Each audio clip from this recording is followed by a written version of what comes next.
আসসালামু আলাইকুম বন্ধুরা, কেমন আছেন সবাই? আশা করি আপনারা সবাই ভালো আছেন। আল্লাহর অশেষ রহমতে আপনারা সবাই সুস্থ আছেন। আলহামদুলিল্লাহ, আজকেও কিন্তু বেশ ভালো পরিমাণে ভিএফএস গ্লোবাল থেকে, ঢাকা থেকে, চট্টগ্রাম থেকে, সিলেট থেকে বেশ ভালো পরিমাণে একটা কালেকশনের সংখ্যা দেখা যাইতেছে।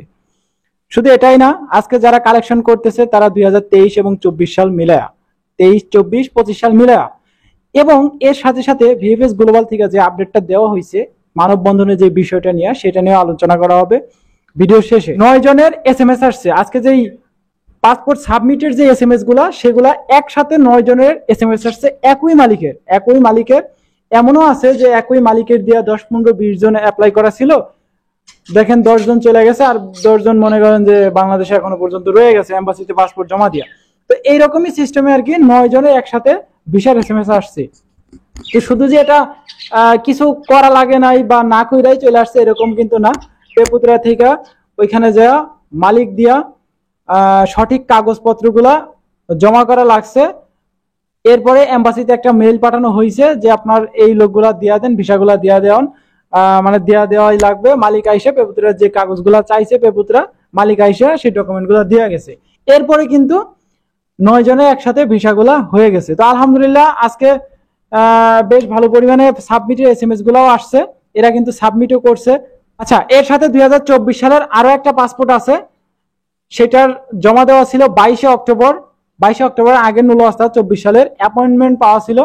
এরপরে দেখা গেছে পাসপোর্ট সাবমিট করছে গত কয়েকদিন আগে, এবং আজকে কালেকশন করে সপ্তাহের শেষ একটা কালেকশন তার ভিআইপি তে জমা দেওয়া ছিল, সপ্তাহের শেষ একটা কালেকশন। আলহামদুলিল্লাহ, সেই কালেকশনটা করে ভিসাটা পাইছে। শুধু এটাই না, আরো অনেক পাসপোর্ট আছে যেগুলা মোটামুটি আকারে ভিসা পাইতেছে, কালেকশন করতেছে, সাবমিট করতেছে। এর সাথে দেখেন আরো একটা পাসপোর্ট কাসেন্দ্রা সিটির, এটা হচ্ছে রিটার্ন পাসপোর্ট, পুনরাবার সাবমিট করার পরে আজকে কালেকশন করে ভিসা পাইছে। তার জমা দেওয়া ছিল 2023 সালের নভেম্বর মাসে 2024 সালের রিটার্ন পাসপোর্ট, পরবর্তীতে আবার ডাকছে সাবমিট করার জন্য। এখন দেখেন মানববন্ধনের যে বিষয়টা নিয়ে একটু আলোচনা করা যাক।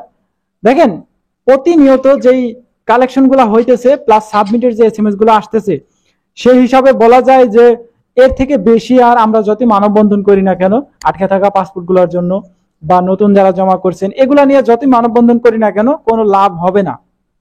কারণ কি, লাভ না হওয়ার একটাই কারণ, সেটা হলো এদের কর্মচারী যেগুলা কাজ করে, এম্বাসিতে যারা কাজ করে, ভিসা প্রসেসিং এর যে কাজগুলো করা হয় তারা বেশি লোক কাজ করতেছে না। এখন বর্তমান সময়ে গত পরশুদিন একটা আপডেট দিছিল এম্বাসি থেকে, যে আপডেটটা দেওয়া হয়েছে পররাষ্ট্র মন্ত্রণালয় থেকে, যে যাদের আটকে থাকা পাসপোর্ট গুলো আছে এম্বাসিতে এখনো পড়ে আছে, এদের নিয়ে খুব দ্রুত কাজ করা হবে। এখনো 30,000 প্লাস পাসপোর্ট এখনো আটকে আছে ভিএফএস গ্লোবালে, এগুলা খুব দ্রুত সমাধান করবে, কিন্তু কোনো ডেট আমাদেরকে দেওয়া হয় নাই। এরপর আমাদের আরো একটা সাবধান করছে, সেটা হলো যদি এই যে মানববন্ধন, এরপরে রাস্তাঘাট ব্লকেড, ভিএফএস গ্লোবালের উপরে কোনো প্রকার চাপ পড়ে, বা এই যে আমরা যে মানববন্ধনের একটা ডাক দিছিলাম 26 তারিখে, 26 থেকে 31 তারিখ পর্যন্ত মেলোনি সরকার আসবে, ইটালি সরকার, জর্জিয়া মেলোনি আসবে। তো তখন আমরা একটা মানববন্ধনের ডাক দিছিলাম, অনেকেই ডাক দিছেন।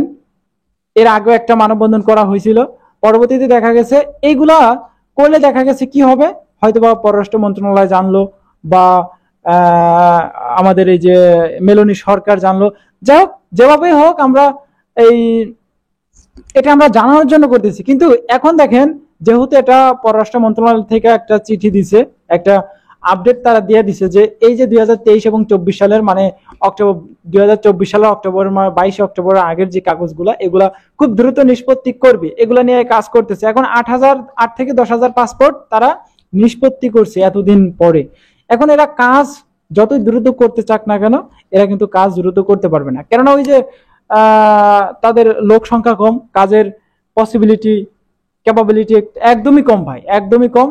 চাইলেও 1-1.5-এর উপরে প্রতিনিয়ত ডেলিভারি দিতে পারবে না। তাই এখন 20,000 পাসপোর্ট যেহেতু আছে, 1-1.5 করেই ডেলিভারি আমাদেরকে নিতে হবে। আমরা যতই মানববন্ধন করি, এটা ওটা করি, কোনো কাজ হবে না। বলতে গেলে কাজের ভিতরে একটাই হবে, ওই মেলোনি সরকার জানলো যে পাসপোর্ট গুলো এত পরিমাণ আটকে আছে। এখানে যেমন একটা লাভেরও একটা সংখ্যা আছে, তেমনি কিন্তু একটা ক্ষতির একটা দিক আছে।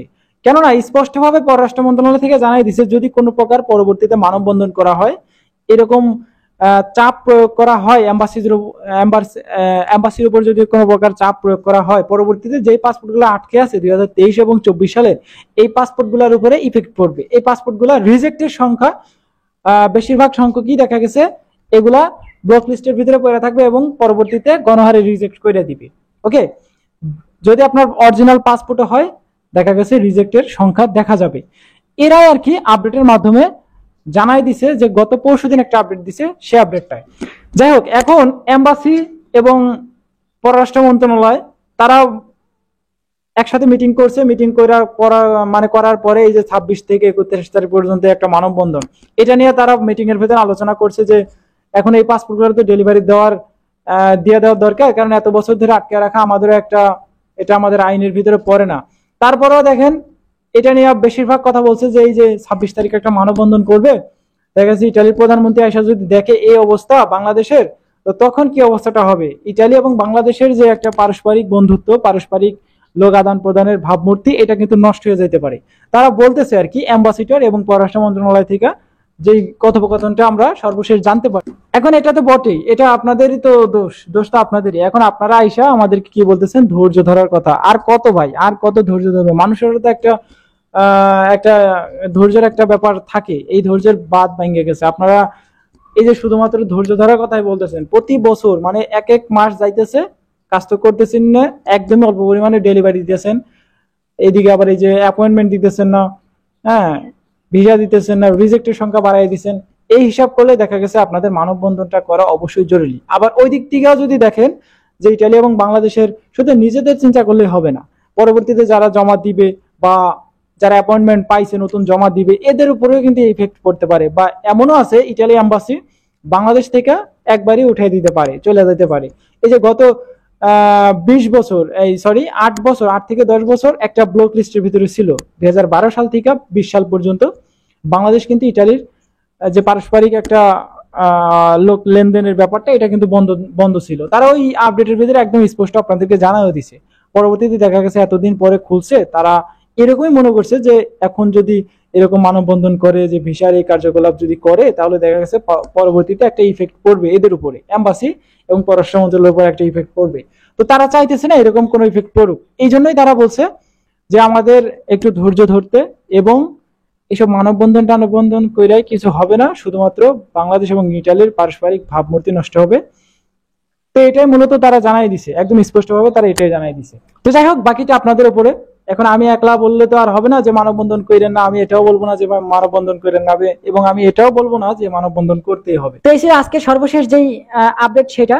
এবং আজকে সর্বশেষ এখনো পর্যন্ত অনেক পাসপোর্ট কালেকশন করতেছে, এই পাসপোর্টগুলা এখনো পর্যন্ত আমার কাছে নিউজ আসে নাই। তো সেই নিউজটা পাওয়ার সাথে সাথে আমি আপনাদেরকে জানার চেষ্টা করবো। এই ছিল আজকের ভিডিও, দেখা হচ্ছে ছোট্টখাটো একটা ইনফরমেশন ভিডিওতে। ততক্ষণ পর্যন্ত আপনারা সুস্থ থাকবেন, ভালো থাকবেন। মজুমদার ফ্রম ইটালিয়ান ইউরোপ, এই দুইটা ইউটিউব চ্যানেলে পাশেই থাকবেন। মানববন্ধন যদি করতে চান করতে পারেন, কোনো সমস্যা নাই।